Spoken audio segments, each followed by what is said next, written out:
In this video, we will examine a bunch of footballers and football managers who had disagreements, did not see eye to eye, or simply could not stand each other. Stay tuned until the end because we have some that you probably have never heard of before, or that you may have heard or read before, but you definitely didn't get the whole story. You have to admit you don't want the football world to be full of guys who give boring, polite, cookie-cutter answers to interview questions and act like robots. You want them to have personalities and conflicts and the occasional arguments and fights as they keep things fresh and interesting for us fans.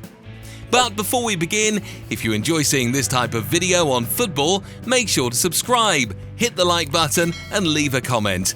Thank you. Number 1 is Steven Gerrard versus Alhaji Diouf. You don't hear about these two having butted heads as much as you hear about some of the other guys that have gone at each other in the past.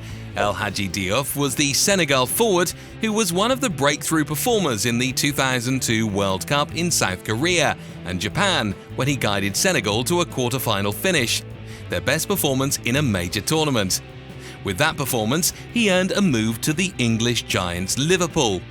During his 2 seasons at Liverpool, it is sufficient to say that Diouf did not quite meet the high expectations that were placed upon his arrival. He struggled mightily and never got on track, and was placed out on loan after 2 years.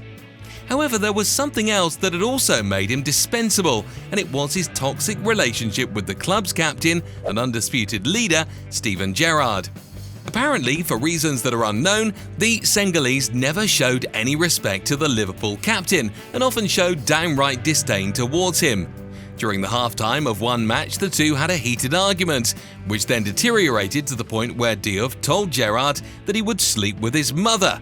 Diouf also stated in another instance that Gerrard was killing the club and claimed that the Liverpool captain was jealous of him and that Gerrard had done nothing for the England national team. In response to all of this from the Senegal international, Gerrard had his own say in his autobiography as well, saying that Diouf was his least favourite ex-teammate in his long and illustrious career. Number 2, Jude Bellingham versus a few members of the England national team. Jude Bellingham has soared to the top of the footballing world in the last several years, faster than anyone else in recent memory. After breaking into the first team with Borussia Dortmund in 2020 as a 17-year-old and spending 3 successful seasons there, the young Englishman then moved to the Spanish giants Real Madrid, where he wowed the football world and got off to an incredible start by netting 10 goals in the first 10 matches. He finished his phenomenal first season in La Liga with 19 goals and 23 goals in all competitions. He became firmly entrenched in the starting 11 for both Real Madrid and, in the process, the England national team as well. But apparently not all is well, at least in the England national team. As is always the case, there are multiple unconfirmed scenarios presented by various sources, but one being reported is that Bellingham was given special treatment during Euro 2024 by former manager Gareth Southgate because of his status as one of the best players in the world. Now, some other players on the team naturally resented this, and thus a rift between Jude and some of the other members of the team had formed. Another report had it that Bellingham was given some leadership responsibilities, including facing the media during the Euro 2024 tournament, but he basically ignored it and passed the responsibility down to some of the other younger players, thus drawing resentment from some for that as well. Another rumour involved an advertisement that Bellingham did with a particular sportswear maker. Some members of the national team apparently felt that the ad falsely depicted Bellingham as the only star player of the England national team, when they felt that the team has at least a few star players, and therefore they took exception to the advertisement.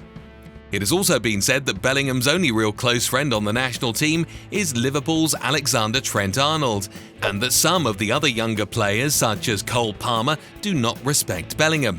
No one really knows if any one particular incident was the root of this problem or it was just a series of events. But regardless, given that Jude and players like Cole Palmer will be playing together for England for the next 12 years at least, it will be interesting to see if and how this situation gets resolved. It should also be noted that some other players like Bayern Munich striker Harry Kane support Bellingham and are on friendly terms with him. Let's see what happens in the coming years and tournaments. It will certainly not be without drama. Number 3. Pep Guardiola vs Cesc Fabregas. Pep Guardiola is undoubtedly one of the top managers in football right now, if not the best. He has an unparalleled trophy haul in the last 15 years. He won 2 trebles while managing Barcelona, and he has become as influential a manager as anyone during that time. So it comes as a bit of a surprise that he has had some conflicts or falling outs with a few of the players who have played under him. Watching him on the sidelines, he does seem like a very intense individual, so it may be understandable that he might butt heads with at least some of the people he comes in contact with. Consider this scenario with Cesc Fabregas. After spending 8 highly productive and successful seasons with Arsenal, Cesc Fabregas, who played his youth football for Barcelona, moved back to his boyhood club in 2011. His return to Barca put him under the guidance of Guardiola. The 2011-2012 season turned out to be the only season Fabregas would play for Guardiola, and let's just say that things did not work out between the two. In that season, there is one moment during a match between Barcelona and Valencia where Cesc is being substituted and Guardiola says something to him and then sort of slaps the back of Cesc's head. We are not sure what transpired during and after that incident, or if it is due to another incident, but something happened between the two of them during the course of the season, to the point where Fabregas has said in numerous interviews that Guardiola has not spoken to him in years, and that he does not have a relationship with his former manager and mentor. That is somewhat surprising and also too bad, as both men are Barcelona guys through and through, and they probably share similar ideas about how the game should be played and so on. Fabregas himself has even said that it is from Guardiola from whom he has learned the most about football, and that even after being stonewalled by Guardiola, he still considers him his biggest influence. The other irony of all this is this. Remember the furious rivalry between Real Madrid and Barcelona during the 2010 decade?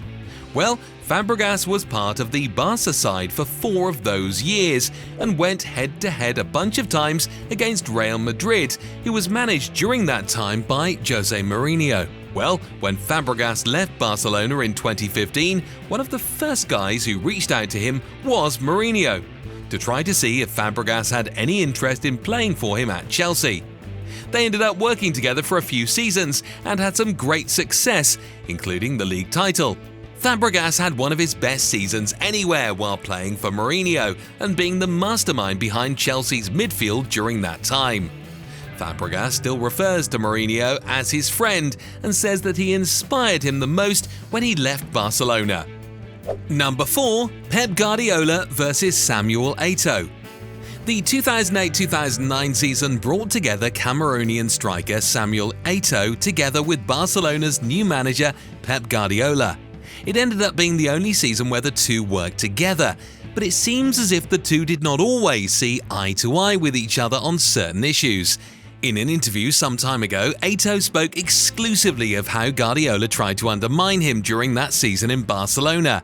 Eto'o went into great detail about how, for example, Guardiola took away his number and gave it to Thierry Henry without consulting him. The Cameroonian forward did not appreciate that at all and took it as a lack of respect. Eto'o himself was not shy either and gave it right back to Guardiola in the interview as well, saying that he told Guardiola to his face in another instance that he was a good player but not a great player. Eto'o also felt like he had done a lot to contribute to the team's success both over the years and during the season, as well as the team's chemistry, and thought that he deserved to be treated with more respect. Eto'o also spoke of how there was a mediation of sorts organised by Xavi and some of the others at the club at the time, such as Lionel Messi, Andre Iniesta, Carles Puyol and Victor Valdez. They basically pleaded with Eto'o to make peace with Guardiola and to make more of an effort to get along with him better. As mentioned before, Eto'o left Barcelona after that 1 year with Guardiola, and Eto'o said that the two of them had a meeting after he left the club and patched things up, and the two are on good terms. Number 5. Messi vs Sergio Ramos. Real Madrid and Barcelona had many battles in the 2010s, and the rivalry was especially intense during the period when Jose Mourinho was the manager of Real Madrid from 2010 to 2013. You look at the way Real Madrid tried to stop Messi and Barcelona, and a bunch of them would be fouls that would earn you multiple game suspensions nowadays. Messi and Sergio Ramos had many battles in those matches. There were a number of instances where Ramos went into Messi with some really hard fouls that probably crossed the line of fair play and left Messi incensed. If you were a Messi fan or a Barca fan, then you would definitely take issue with those fouls by the Real Madrid defender. Now, ironically, they would both leave their respective teams and become teammates at PSG. And while it seemed like they were cordial and on good terms, it was reported in some media outlets that when Messi joined Inter Miami after leaving PSG and Ramos's name came up as one of the players who might join, the Argentine put a damper on those talks and more or less blocked it. I guess Messi did not forget the old days. I'm never too sure just how much influence Messi had on the team's selection on the club and national teams he played on, or if he even had any influence at all. But in any case, they definitely were at odds during that fierce rivalry in all those El Clásicos, so they made the list.